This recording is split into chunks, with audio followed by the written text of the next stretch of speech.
The 3 things that I want to leave with you, just these 3. I could do 10, I could do a whole life class. But just these 3 things will carry you if you let them. First and foremost, knowing who you are. Being able to answer this question, who am I and what do I want? You know, many times when I go out of the country, I am baffled by that question.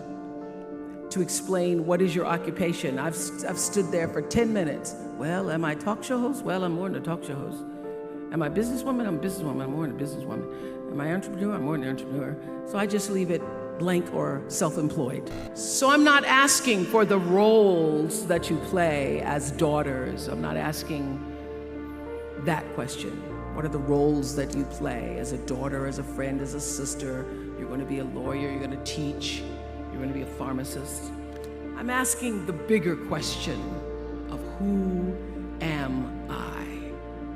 Who am I really? My answer is I am God's child. I am that which is born of all that is.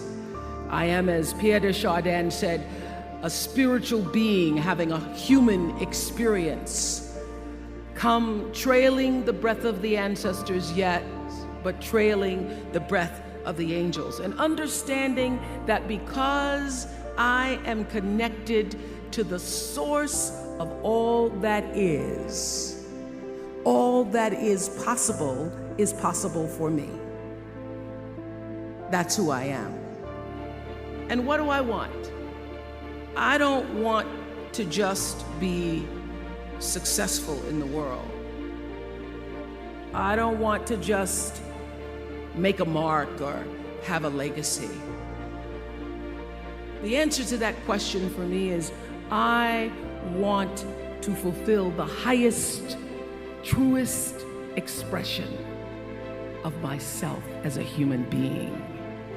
But you can't fix everything, and you can't save every soul, but what can you do? Here and now, I believe you have to declare war on one of our most dangerous enemies, and that is cynicism.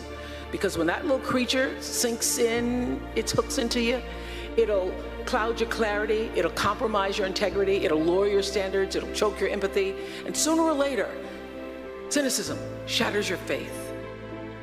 When you hear yourself saying, oh, it doesn't matter what one person says, oh well, so what? It's not gonna make any difference what I do, who cares? When you hear yourself saying that, know that you're on a collision course for our culture.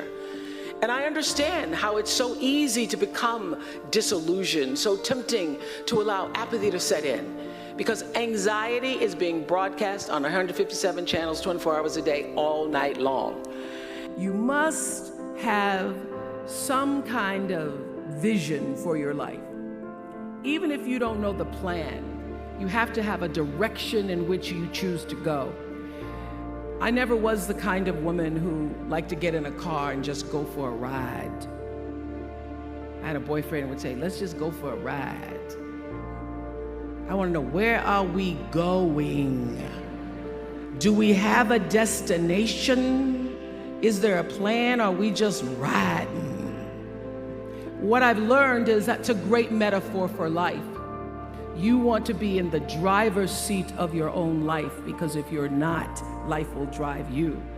Knowing who you really are in this space and time that we embody. That's number one. What do you want? Who are you? Do not equate money and fame with accomplishment and character, because I can assure you, based on the thousands of people I've interviewed, one does not automatically follow the other. Something else, you need to know this. Your job is not always going to fulfill you. There will be some days that you just might be bored. Other days, you may not feel like going to work at all. Go anyway. And remember that your job is not who you are. It's just what you're doing on the way to who you will become. Every remedial chore, every boss who takes credit for your ideas, that is going to happen. Look for the lessons, because the lessons are always there. And the number one lesson I could offer you where your work is concerned is this: become so skilled, so vigilant, so flat out fantastic at what you do that your talent cannot be dismissed. Number 2, you must find a way to serve. Martin Luther King said that not everybody can be famous, but everybody can be great, because greatness is determined by service. Now, we live in a world where everybody wants to be famous, and where we admire people for just being famous. We think being known brings us value. The truth is, all of that will fade in time. The real truth is that service and the significance that you bring to your service is that which is lasting. So to be able to, whatever your occupation or job or talent or gift is, our honorees today getting doctorate degrees, is service. Using the spoken word in service to community and the world. Using your knowledge in service to the world. And if you look at all the most successful people in the world, whether they know it or not, they have that paradigm of service. Everybody's talking about Mark Zuckerberg and IPO. Service. Jay-Z rapping. Service. Through the word, to people, through song. And everybody I know is feeling it. But these times are here to let us know that we need to take a stand for our right to have hope.